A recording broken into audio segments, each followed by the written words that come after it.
ನೋಡಿ, ಇದು ನಂದು ಓವರ್ಲಾಕ್ ಮಿಷಿನ್ನು ಈ ರೀತಿ ಇದೆ.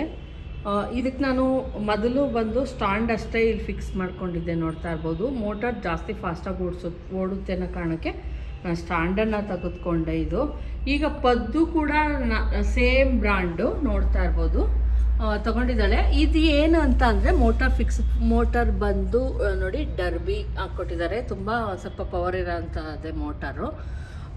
ಇದಕ್ಕೆ ದಾರ ಎಲ್ಲ ನಾವು ಇದಕ್ಕೆ ಏನಂದರೆ ಅದಕ್ಕೆ ದಾರ ಹಾಕಿದ್ದೇನಾಗೋದು ಅಂದರೆ ಇದು ಕೊಟ್ಟಿರಲ್ಲ, ಇದು ಸ್ವಲ್ಪ ಅಳ್ಳಾಡೋದು. ಹಂಗಾಗಿ ನಾವು ಇದು MCL ಹಾಕ್ಬಿಟ್ಟು ಒಂದು ಥ್ರೆಡ್ದು ರೋಲ್ ಇತ್ತು, ಅದನ್ನು ಫಿಕ್ಸ್ ಮಾಡ್ಕೊಂಡಿದ್ದೀವಿ ಎರಡು ಸೈಡು. ನೀವು ಕೂಡ ಇದು ಬಂದು ಎಷ್ಟಾಯಿತು ಪದ್ದು? 7:15 ಅನಿಸುತ್ತೆ ವಿತೌಟ್ ಸ್ಟ್ಯಾಂಡ್. 8:30ನಾ? 7:15 ಕಣ್ಪದ್ದು. 8:30 ಅಂತೆ, ಗೊತ್ತಿಲ್ಲ ನಮಗೆ, ಮರ್ತುಬಿಟ್ಟಿದ್ದೀನಿ. ಅವಳಿಗೆ ಗೊತ್ತು ಕರೆಕ್ಟಾಗಿ. ನಂತರನೇ ತೊಗೊಬೇಕು ಅಂದ್ಬಿಟ್ಟು ಸಿಂಗರು ಮೆರಿಟಲ್ಲಿ ಇದು ಸಿಂಗರು ಸೇಮ್ ನಂತರನೇ ಇದೆ. ಎಲ್ಲನೂ ಏನು ಚೇಂಜಸ್ ಇಲ್ಲ. ಅಲ್ಲಿಗೆ ಅವರೇ ಫಿಕ್ಸ್ ಮಾಡಿಕೊಡ್ತಾರೆ. ಮತ್ತು ಈ ಮೋಟಾರೆಲ್ಲ ಕೊಟ್ಟಿರೋದ್ರಿಂದ ಅಷ್ಟಿರಬೇಕು. ಮೋಟಾರ್ ಹಾಕ್ಕೊಟ್ಟಿದ್ದಾರೆ ಚೆನ್ನಾಗಿರೋದು, ಕಾರ್ಬನ್ ಫ್ರೇ ಮೋಟಾರು. ಮತ್ತು ಕೈಲಿ ಇದನ್ನು ಬಂದು ಕಾಲಲ್ಲಿ ಟೇಬಲ್ ಮೇಲೆ ಇಟ್ಕೊಂಡು ಮಾಡ್ಬೋದು. ಏನು ಮಾಡಿದ್ದೀವಿ ಅಂದರೆ ನೆಲದಲ್ಲಿ ಇಟ್ಕೊಂಡಿದ್ದೀವಿ ನಾವು. ನೆಲದಲ್ಲಿ ಇಟ್ಕೊಂಡು ನೋಡಿ, ನೆಲದಲ್ಲಿ ಇಟ್ಕೊಂಡಿದ್ದೀವಿ. ನೆಲದಲ್ಲಿ ಇಟ್ಕೊಂಡು ನೆಲದಲ್ಲೇ ಮಾಡ್ತೀವಿ. ಇದನ್ನು ಕೈಲಿ ಇಲ್ದ್ರಡೆ ಒಂದು ಜಾಸ್ತಿ ಫಾಸ್ಟಾಗಿ ಓಡಬಾರ್ದು ಅನ್ನೋದಕ್ಕೆ ಒಂದು ಪೇಪರನ್ನು ಇಟ್ಕೊಂಡಿದ್ದೀವಿ. ಮಾಡ್ಬೋದು. ಈಗ ನೋಡಿ ಪದ್ದು ಮಾಡ್ತಾಯಿದ್ದಾಳೆ.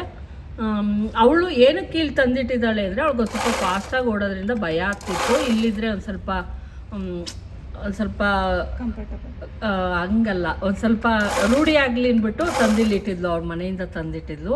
ಭಯ ಆಗ್ಬಿಟ್ಟು ಒಂದು 15 ದಿವಸ ಯೂಸ್ ಮಾಡಿರಲಿಲ್ಲ. ಈಗ ಇಲ್ಲಿಗೆ ಬಂದರೆ ಅವಳು ಮಾಡ್ತಾಳೆ. ಸ್ವಲ್ಪ ಅದ್ಮೋಬೇಕಷ್ಟೇ, ಜಾಸ್ತಿ ಇದನ್ನು ಹಾಕ್ಬಾರ್ದು. ನೋಡಿ, ಒಂದು ಕೈಲಿ ಮಾಡಿಕೊಂಡು ಮಾಡ್ತೀವಿ. ನಮ್ಗೆ ಹೆಂಗೆ ಕಂಫರ್ಟಬಲ್ ಅನಿಸುತ್ತೋ ಹಂಗೆ ಮಾಡ್ತೀವಿ ನಾವು. ಅವಳೇನಾದರೂ ಮನೇಲೇ ಸ್ಟಿಚ್ ಮಾಡಿದ್ರೆ ಬ್ಲೌಸು, ಮನೇಲಿ ಇಲ್ವಲ್ಲ, ಅದಕ್ಕೋಸ್ಕರ ಬಂದು ಹಿಂಗೆಲ್ಲ ಮನೇಲೇ ಎಲ್ಲ ಸ್ಟಿಚ್ ಮಾಡಿಬಿಟ್ಟಿದ್ದಾಳೆ ಪದ್ದು.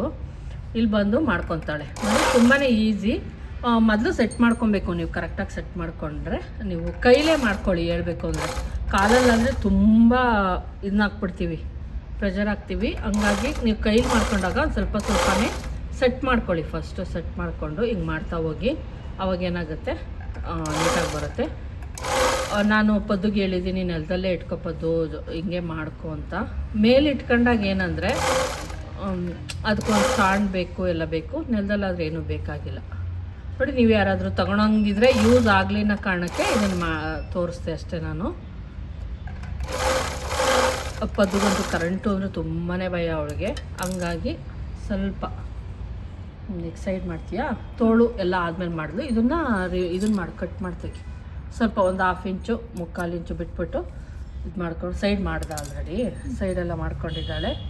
ಮತ್ತು ಇದೊಂದು ಸ್ವಲ್ಪ ಪ್ರಾಬ್ಲಮ್ ಇತ್ತು. ಈಗಲೂ ಕೂಡ ಒಂಚೂರು ಪ್ರಾಬ್ಲಮ್ ಇದೆ. ಈ ಕಡೆದು ಒಂದು ಸ್ವಲ್ಪ ಅಷ್ಟು ನೀಟಾಗಿ ಬರ್ತಿಲ್ಲ. ನಾವು ಏನೇನೋ ಮಾಡಿದ್ವಿ ಹೆಂಗೂ ಎಲ್ಲ ಕಡೆ ಇಲ್ಲಿ ತಿರುಗಿಸಿ ಆ ಕಡೆ ತಿರುಗಿಸಿ ಏನು ಮಾಡಿದ್ರು ಸೆಟ್ ಆಗ್ತಾಯಿಲ್ಲ. ಅದು ಸ್ವಲ್ಪ ಹಳೇದಾಗಬೇಕು ಅನಿಸುತ್ತೆ, ಆಮೇಲೆ ಸರ್ ಹೋಗ್ಬೋದು. ಈ ಥರ ನೀವು ಅಷ್ಟೇ. ಈ ದಾರ ಹಾಕೋದು ಒಂಚೂರು ಗೊತ್ತಿಲ್ಲ ಅಂತಾಳೆ, ಅದೊಂಚೂರು ಹೇಳ್ಕೊಡ್ತೀನಿ ಅಷ್ಟೇ. ಈಗ ತೊಗೊಂಡೋಗ್ಬೇಕು ಅಂದ್ಕೊಂಡಿದ್ದಾಳೆ, ಅದಕ್ಕೆ ತೋರಿಸ್ಬಿಟ್ಟೆ ನಾನು. ಬೇಕು ಅಂದರೆ ನೀವು ಈ ಥರ ಅಲ್ಲಿಗೆ ಫಿಕ್ಸ್ ಮಾಡಿಸ್ಕೊಬೋದು ಓವರ್ಲಾಕ್ ಮೆಷಿನ್ನ. ಬ್ಲೌಸ್ ಫಿನಿಶಿಂಗ್ ಚೆನ್ನಾಗಿ ಬರಬೇಕು ಅಂದರೆ ಈ ಥರ ಮಾಡ್ಕೊಳ್ಳಿ.